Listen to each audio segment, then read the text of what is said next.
Hello, wonderful people. Hello, wonderful people. You're welcome back here to our channel. Of course, our first GC news here will always be that Jesus Christ loves you. So, without much ado, let's quickly hop together into our second GC news. SCOAN, that is SCOAN, in crisis, month after TB Joshua's death. Barely 4 months after the death of Prophet Temitope Balogun Joshua, aka TB Joshua, founder of the Synagogue Church of All Nations, the church is said to be involved in a leadership crisis. The crisis is linked to the inability of the late prophet to lay down a clear line of succession before his demise.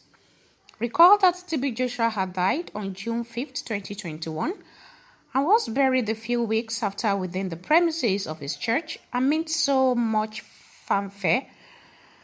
But shortly after his burial, the succession crisis commenced. TB Joshua's death led to a leadership limbo between his wife and some of his disciples, who felt she was not qualified to lead the church. It was observed that during the lifetime of the world-renowned preacher TB Joshua, kept his wife and family away from the public eye and the politics in the church. This could be seen from the fact that he had removed Evelyn, that is his wife, from the church board of trustees.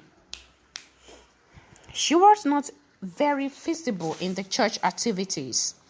While Mrs. Evelyn Joshua was not visible, Prophet Racing, Prophet Joseph, and Evangelist Chris mostly stood in for TB Joshua before his demise. The leadership limbo has degenerated to a point where Joshua's disciple and prophet were attacked and harassed by the board loyal to Evelyn, that is TB Joshua's wife. Over the weekend, some of TB Joshua's disciples were evicted from their official residence in the church, while others were held hostage in their rooms and their phones forcefully retrieved from them. Going all out, the Evelyn-led leadership also dragged some church officials, including the prophet mentioned above, to the Economic and Financial Crimes Commission (EFCC) over alleged misappropriation of funds. Amid the tussle, Evelyn initiated a move to force her way back into the church leadership. This could be seen in the fact that she secured a court injunction returning her back to church board of trustees.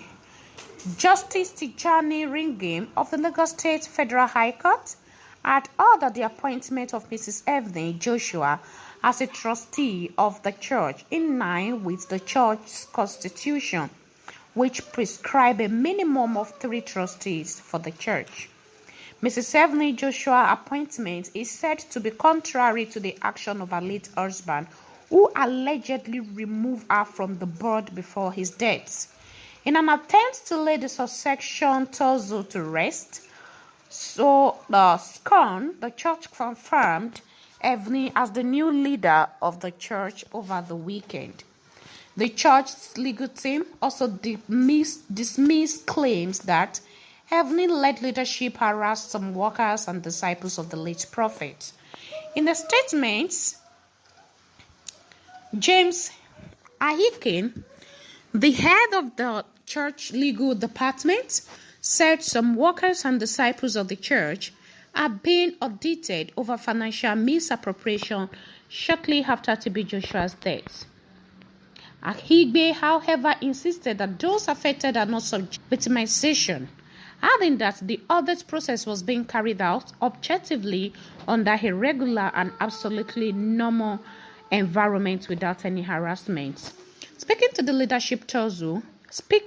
the leadership tussle, Bishop Ufuoma Bernard of the Godist Church warned that Evelyn's emergence may lead to the dismantling of the church fortune.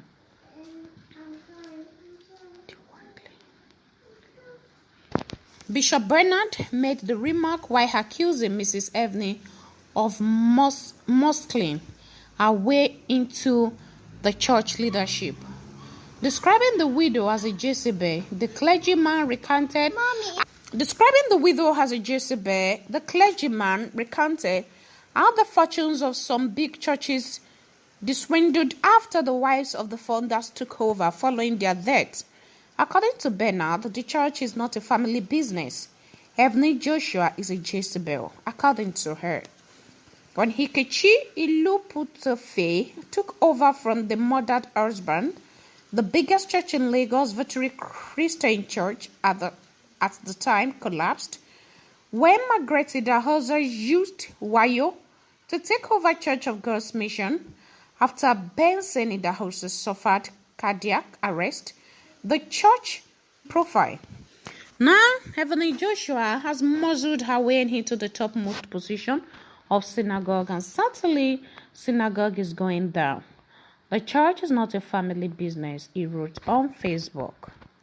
So wonderful, wonderful, wonderful people. This is where we draw the curtain on today's wonderful juicy news. Please, if you are a returning subscriber, share her videos to your friends, and perhaps you are new here and you've not subscribed before, kindly hit the red subscribe button below and also click on the notification bell for you to be alerted of our newly uploaded juicy contents.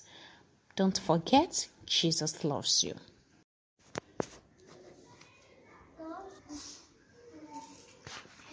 Hello, wonderful people. Hello, wonderful people. You're welcome back here to our channel. Of course, our first GC news here will always be that Jesus Christ loves you.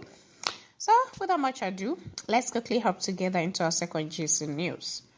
SCOAN, that is SCOAN, in crisis, month after TB Joshua's death. Barely 4 months after the death of Prophet Temitope Balogun Joshua, aka TB Joshua, founder of the Synagogue Church of All Nations, the church is said to be involved in a leadership